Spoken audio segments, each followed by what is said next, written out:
Do you believe in life after death? One man says he has scientific proof it is true.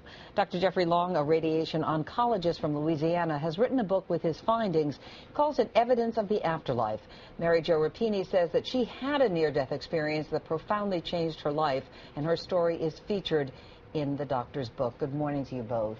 Good morning. Doctor, if I can start with you. You collected more than 1,000 stories of near-death experiences from people all around the world, and you say the consistencies in those stories help prove scientifically that there is an afterlife. So based on your data, what is the proof? Well, my research reveals 9 lines of evidence about the reality of near-death experiences and their consistent message of an afterlife. Can you give me an example of some of those 9 lines of evidence?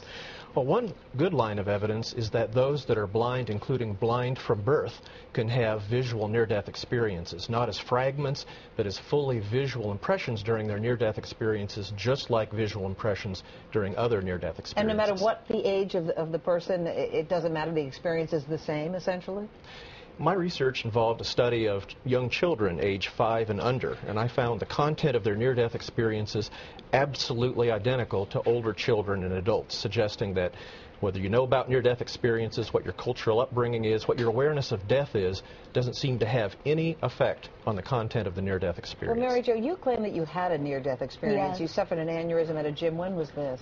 It was in April '03. And you were taken to the hospital, and what happened? Well, for 3 days they couldn't locate the aneurysm, so basically they put me in an ICU and were just monitoring me. And then one night, the third night I got very ill.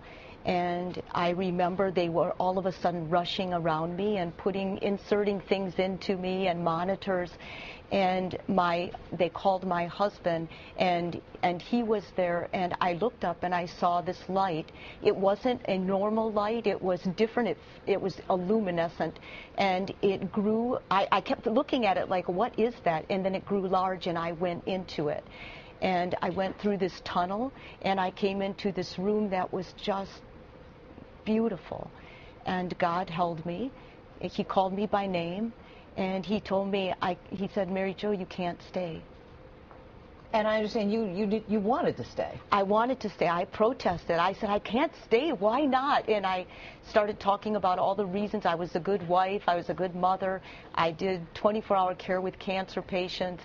And he said, let me ask you one thing. Have you ever loved another the way you've been loved here? And I said, no, it's impossible. I'm a human. And then it just held me, and it said, you can do better. Were you a skeptic before this about all this? You were? Yes, I was. I was working with cancer patients prior to this happening. I was getting ready to move to Houston. I was probably at the lowest point in any faith. I had seen terrible things in that cancer center, people dying, and when I would go in and they would tell me they saw things, I would respond. I would just sit there, and they would say, can you see them? And I'd say, no, I can't see them. Then I would leave the room and tell the resident, you better check their morphine level. You know, doctor, let me ask you, because and I totally respect what you're saying, Mary Jo, and I don't doubt that you experienced what you said you did, but there is such a thing as a sort of cultural conditioning. We've all at this point heard the story about you go through the tunnel, there's the light, you meet God or whatever you want to call that force, and you're told that it's not your time. So how do you know that Mary Jo wasn't just kind of experiencing that? Maybe she was on certain drugs in the hospital? Well, out of 1,300 near-death experiences that I've studied, Mary Jo's experience is absolutely typical of what people describe.